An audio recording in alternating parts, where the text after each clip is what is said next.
Very good morning, student. Welcome back to channel. Again, we are going to start our study portion. Exams are over. The post-mid exam is get completed. Now, we are going to learn a new chapters. 13 chapter, right and duties. We are going to learn the first part of this chapter. Some the constitution of India we are going to learn. Constitution means very three things are very clear in that constitution. That is the fundamental rights. We are the citizen of country. हम इस country में रहते हैं, हमारे कुछ rights है, फिर हमारी कुछ ड्यूटीज़ भी है, फंडामेंटल ड्यूटीज़ जिसको बोलेंगे, और दूसरा है directive principles of state policy.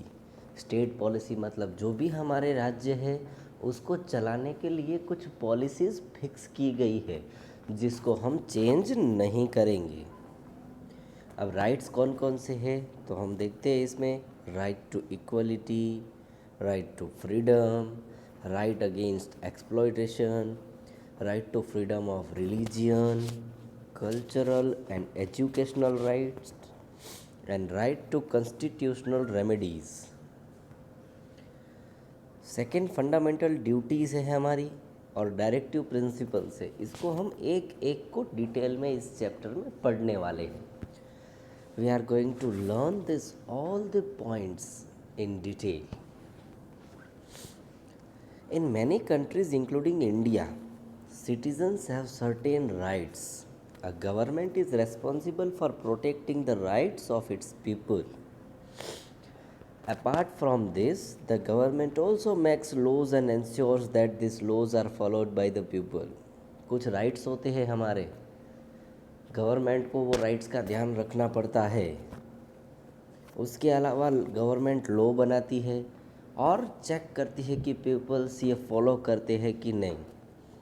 However, the government is not all powerful, though it may have the power to make people obey the laws. Government इतनी पावरफुल नहीं है कि सबको चला सके, इसीलिए वो ऐसा बोलना चाहती है कि आप पीपल्स कितने लोग फॉलो करते हैं और करने चाहिए गवर्नमेंट को सपोर्ट करने के लिए. The government also has to follow a set of rules or basic laws when it makes a law. कुछ रूल्स फिर से भी बनते हैं जब नया लॉ बनेगा. तो लॉ किस लिए बनता है? रूल्स के लिए बनता है. This set of rules and principles has been complied and included in a document called the constitution. ये सारे रूल्स, ये प्रिंसिपल्स सारे, ये सारे लॉ, ये सब का एक बुक बनता है. एंड दैट बुक जो डॉक्यूमेंट है उसको बोलते हैं कॉन्स्टिट्यूशन. अंडरस्टैंड? तो कॉन्स्टिट्यूशन के बारे में याद रखना, जितने भी रूल्स है, जितनी भी ड्यूटीज़ है, जितने भी प्रिंसिपल्स है, ये सारे इकट्ठा होके जहाँ रहते हैं उसको बोलते हैं constitution. The constitution of India. The Constitution of India is one of the longest written constitution in the world. पूरे वर्ल्ड में सबसे रिटर्न कॉन्स्टिट्यूशन सबसे लंबा अगर किसी कंट्री का है तो वो है India. Understand? It was drafted by doctor B.R. Ambedkar. Ambedkar ji ने ये पूरा ठीक तरह से ड्राफ्ट करके बनाया है पूरा. अंडरस्टैंड? आम्बेडकर जी ने ये पूरा कॉन्स्टिट्यूशन है हमारा वो ड्राफ्ट किया है, लिखा है. Our constitution was adopted on 26 November 1949. उसको हमने एडप्ट कर लिया. जब वो बन गया तब हमने उसको एडप्ट किया. And it comes into effect on 26 जनवरी 1950. बस नवंबर में ख़त्म हुआ, दिसंबर एक महीना चेक करने में लगाया और जनवरी 26 जो कल थी, है ना, लेकिन 1950 की ये जनवरी की बात कर रहे हैं, उस दिन से ये हमारे इफ़ेक्ट में आ गया. वो रूल्स हमको उस दिन से फॉलो करने थे. वो राइट्स हमें उस दिन से मिलने थे। The constitution of India is the supreme law of our country. सबसे मेन जो लॉ है वो यही है। Are you clear? This is the picture of doctor B.R. Ambedkar. Okay, why is the constitution important? ये हमारा कॉन्स्टिट्यूशन का design. You may have wondered where the government gets its power from the makes law and check that people obey them.